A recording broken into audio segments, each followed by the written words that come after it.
আসলে ডোনাল্ড ট্রাম্পের লজ্জা শরম নেই।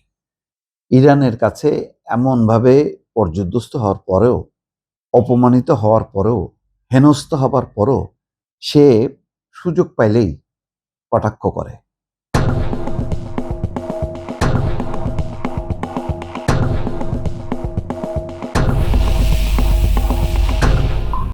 এখন ইরান জুড়ে কোটি কোটি মানুষ শোক জানাচ্ছে আয়াতুল্লাহ আলী খমেনির প্রতি, ইরানের প্রয়াত সর্বোচ্চ ধর্মীয় নেতা, যে এই ট্রাম্প নেতানিয়াহুর ষড়যন্ত্রে বলি হয়েছে 28শে ফেব্রুয়ারি।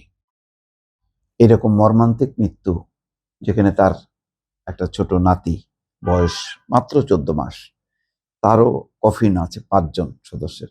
ইরানের তেহরানের গ্র্যান্ড মাসাল্লা মসজিদে সেখানে জানাজা চলছে অব্যাহতভাবে।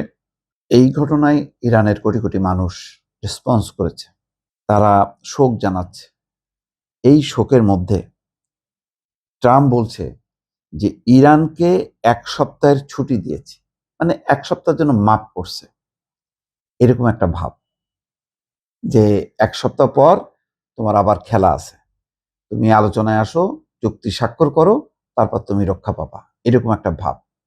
তার এই বক্তৃতার এই অংশ কালকে সমস্ত আন্তর্জাতিক গণমাধ্যমে প্রচার হওয়ার পর এ নিয়ে একটা তীব্র টানাপোড়েন শুরু হয়েছে, উত্তেজনা তৈরি হয়েছে, এবং অনেকে বলছেন যে ট্রাম্প এমন সব কথাবার্তা বলছেন যাতে ইরান আমেরিকার উপর ভরসা না পায় এবং ইরান আলোচনা থেকে বের হয়ে যায়, অথবা এমন একটা ভাব দেখাচ্ছে যে তুমি তো চুক্তি স্বাক্ষর করবা, কিন্তু আমি এমন আচরণ করব, আচরণ দিয়ে আমি বিশ্বকে দেখাতে চাইব বা আমেরিকার জনগণকে দেখাতে চাইব যে এই লড়াই বা এই যুদ্ধে মানে আমার জয় হয়েছে।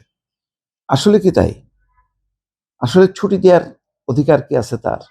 এটা তো তাদের 2 তারিখ থেকে 9 তারিখ 7 দিনের একটা শোক চলছে, 2 দেশব্যাপী, ইরান এবং ইরাকে নানা কর্মসূচি চলছে। সেখানে কত বড় তাদের হীনমন্যতা, তাদের বাধার কারণে 13টা দেশ অংশ নিতে পারেনি। স্বাভাবিকভাবে দুর্বল রাষ্ট্র তাদেরকে বলছে তোমরা যদি সেখানে যাও তাহলে তোমাদের দান অনুদান আমরা বন্ধ করে দেবো এবং নানাভাবে তোমাদেরকে বাধা দেব। সেই বাধা উপেক্ষা করে অনেকে গেছে, সৌদি আরবের মতন দেশও গেছে, যেখানে তারা সর্বোচ্চ সম্মান জানিয়েছে প্রয়াত নেতার প্রতি।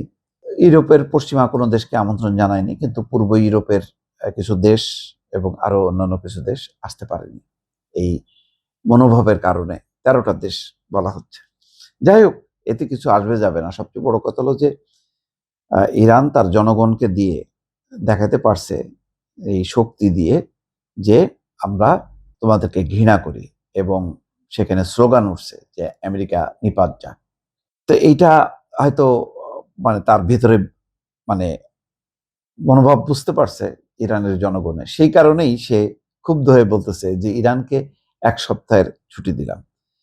এইরকম একটা অপরাধ করে এরকম একজন একদম শিশু, 14 মাসের নাতনি থেকে শুরু করে আয়াতুল্লাহ খামেনির মতন নেতাকে কাপুরুষোচিত হত্যাকাণ্ডের পরও এদের কোনো দুঃখ অনুশোচনা নেই, উল্টো কটাক্ষ করছে।